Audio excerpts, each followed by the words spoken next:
Peggy 18.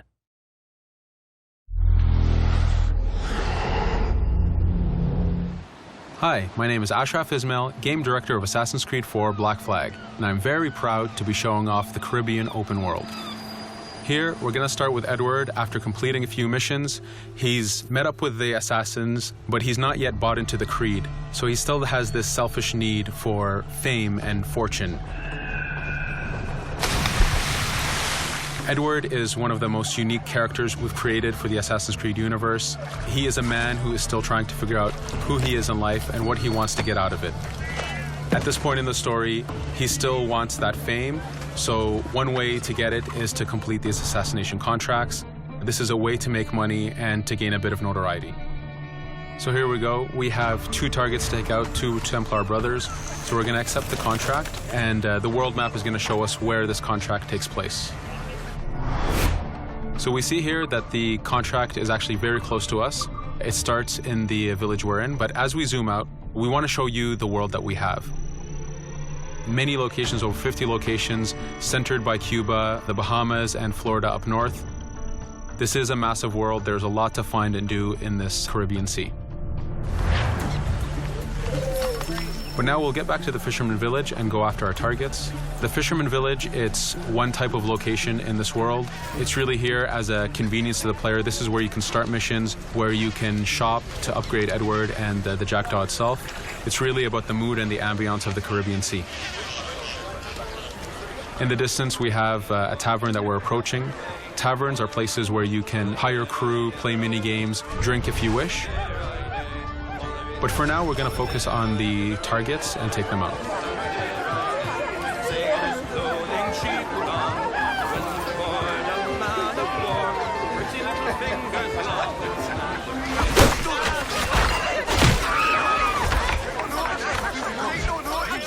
Now that we've taken out one brother, the other one's going to bolt. Just like classic ACs, we can chase him down and take him out that way, but there's many ways to complete this contract. We can use the new free aim system to shoot him this way, to eliminate him that way. We can jump onto the ship and take him out with his crew, but instead we're going to let him escape into the sea and follow him with the Jackdaw. This is your ship. This is the second main character of the game. You're going to have to customize and upgrade the ship as you go on this journey with Edward.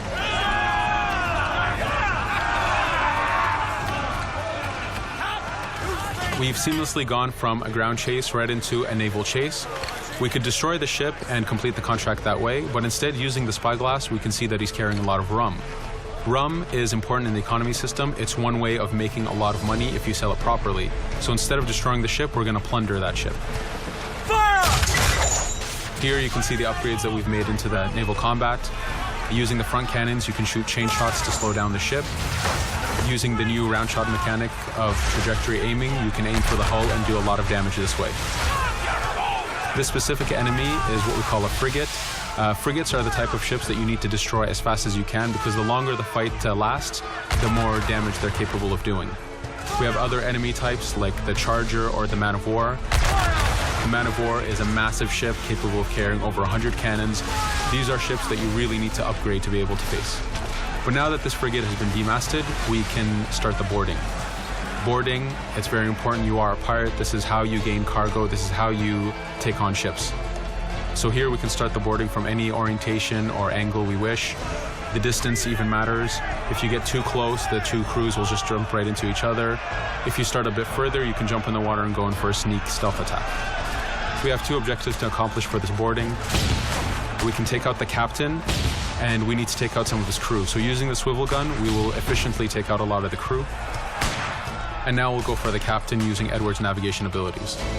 Here, again, using the new free aim system, we have a dangerous enemy on the other side taking out our crew.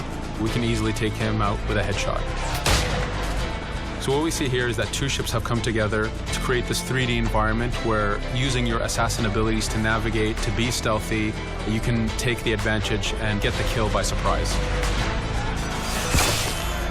Now that we've taken out the captain, we still need to take out a few of the crew members to complete this boarding.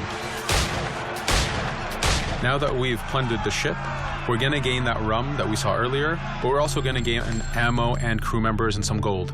With every boarding, there's 3 options that you can do with that ship. You can gain crew members, you can send the ship to your fleet if you wish, or you can salvage a ship to repair the Jackdaw if you took too much damage in the fight. In this case, since we did well, we're going to send the ship to our fleet. Now that we're back in the Caribbean Sea, we needed to make sure that every minute something is being advertised to the player, something new for the player to do. In this case, we have this uncharted location. These are what we call playas. We have over 75 of these in the Caribbean world. Every playa has something very important for the player to find, something that will help in upgrading Edward or the Jackdaw. So it's in your advantage to explore these locations.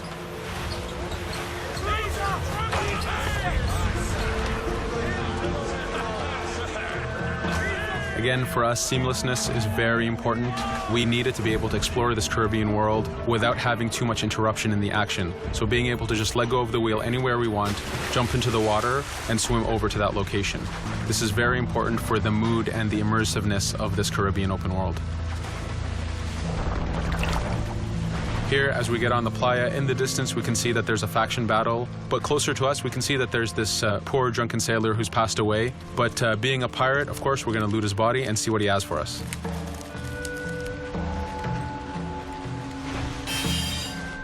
So we found a treasure map. This treasure map is asking us to go to an island called Misteriosa. Every time you find one of these, you know that you're going to find a treasure that is linked to the progression of the Jackdaw or Edward, so they are very valuable. Here we're going to take a look at that faction battle. We have a British ship facing off against a Spanish ship. We could jump in and take advantage of this opportunity, allowing each ship to weaken the other and for us to plunder both. But now we're going to make our way back to the Jackdaw. Again, this is the second main character of the game. There's a lot of customization and a lot of upgrading to do on the Jackdaw.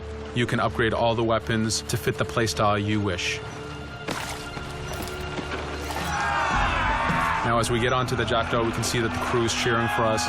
Edward has a really close relationship with his first mate, Adewale, standing right there, and with his crew. And this is something that you'll see later in the demo, that we can lose and gain crew members. Again, using the spyglass, we can really see the contents of a ship, but you can also assess the danger and threat level of these ships. But for now, we're going to continue to Misteriosa to find that treasure. Here we've crossed into a harpooning zone. The harpooning system is connected to the hunting system, which is used for upgrading Edward himself. So you can upgrade the number of weapons he carries, the ammo that you can carry, and even his health. But for now, we've moved past that zone and we've got into a storm. Storms are very dangerous. If you're not careful, if you don't know how to navigate a storm, you will take damage to your ship and you will lose crew members. In the distance, we can see a water spout. This is a tornado in the ocean. These are very dangerous. They can suck you in, and when they do, they tear the ship apart and take out your crew. Here we can see its effect on a ship. This poor ship got sucked in and got destroyed. Storms are very dangerous, but we wanted the player to take advantage of this. When you've mastered a storm, when you know how these systems work, you can pull enemies into a storm and let the storm do damage for you. So there is a strategic element to using a storm in the world.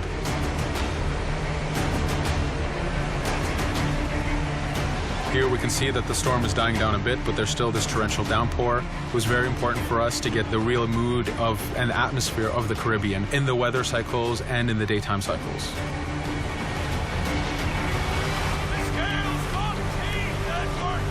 But here, since we've survived the storm, did pretty well, let's order our crew to sing. Sea shanties are a part of this game. It's a collectible that you can find in the world. So the more you find, the bigger playlist you have for your crew. But for now, we've made it to Misteriosa. So again, we're going to seamlessly get off our ship and explore this location. Misteriosa is a Mayan ruin. Mayan ruins are heavy with stealth and navigation capacities. There's a lot of treasures and hidden discoveries to be found in these locations.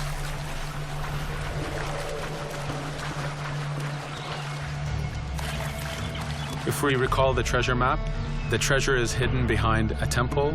So just by quickly looking around, we can see that temple looks about right. So that's our objective. We'll head there. As we go this way, we can see there's a lot of guards on the beach.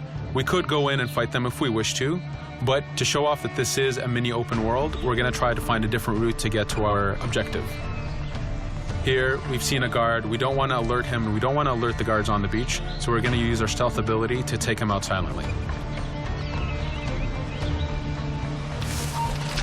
No te muevas.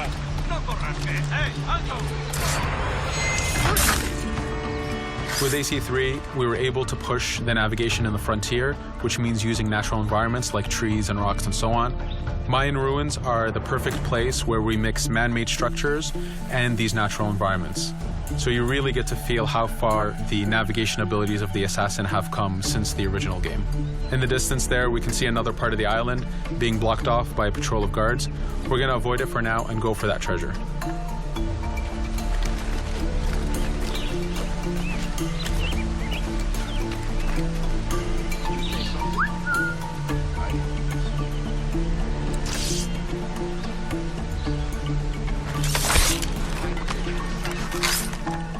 It's important for us to be able to give the players new tools, specifically for stealth. In this case, we have the blowpipe.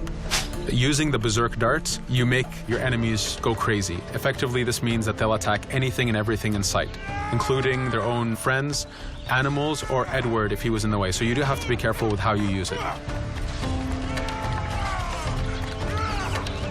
But now that we've caused a distraction, if we happen to fall down there, at least there's already a bit of damage done for us.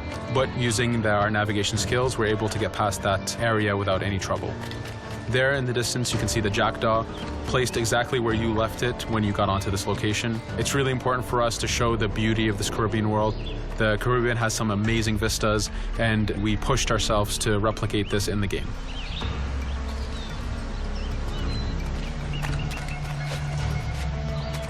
As we continue forward, we can see in the distance there's a couple prisoners that are taken hostage. This is a scenario that you need to use stealth. If you're detected by those guards, they will kill the hostages. So in this case, it's to your advantage to use the environment to figure out how you can take out those guards without being detected. In this case, it's 2 guards, so it's not too hard. There are other scenarios where you have more guards and you have to figure out how you can take all of them out at the same time. Now that we've freed these prisoners, they are more than happy to join our crew. This is just one way of gaining crew members. As mentioned earlier, there's the taverns. There's actually many different setups of gaining crew.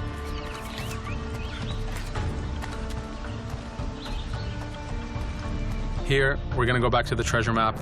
We can see that the treasure is actually behind the temple near a fountain. So if we just look around, we can see that it's around here.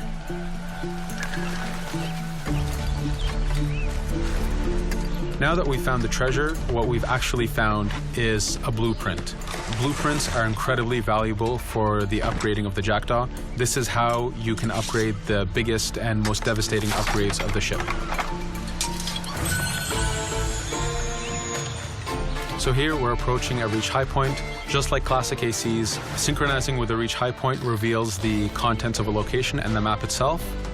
But as an added feature, because this game world is so huge, there are many different locations, this also becomes a fast travel point. So now you can, by synchronizing, now you can come back here anytime you wish to collect those treasures that we passed up a bit earlier. Here we've reached the end of the demo. This was a tease of the open world that we have. We're very excited to be able to show off this game and to let you play it very soon. Thank you for joining us.